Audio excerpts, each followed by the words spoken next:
So I always tell people that Milton Hershey School was not just a school for me, it was my home, and the people here weren't just, my teachers or anything, the people here are my family.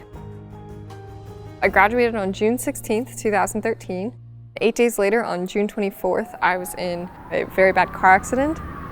One of the first responders that was there is a man named John Foley from the class of 1983, and he saw the Milton Hershey bumper stickers on my car, and he saw that I was wearing a cross-country t-shirt from Milton Hershey, and he said, she's not going to be alone for 1 second.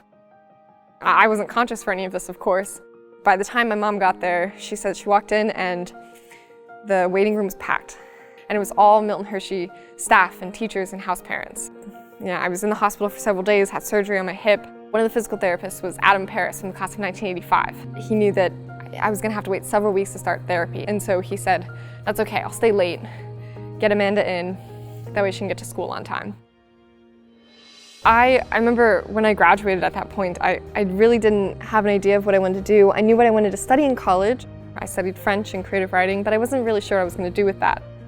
It was probably a couple years later, I worked on campus during the summers between college, and I remember I was walking and I came to a dead stop.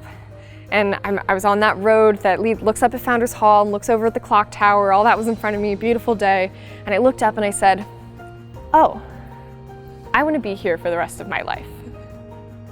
And so I eventually got back here after I graduated as a substitute teacher and a tutor. And then I got asked to do cross-country coaching here in the middle school, which has been really fantastic, figuring there was a time when I couldn't walk and now I'm coaching kids to run. Nice job! 1, 2, 3, sport! I think about Mr. Zapata, who was there in one of my most difficult times. I think about John Foley, who had never met me before, but saw my Milton Hershey t-shirt and said, "That's my sister, and I'm gonna help her." And I want to be that for these students. Even if you didn't graduate from here, if you're here and you're supporting our kids and you're making a difference in their lives, you're here, you're part of the family.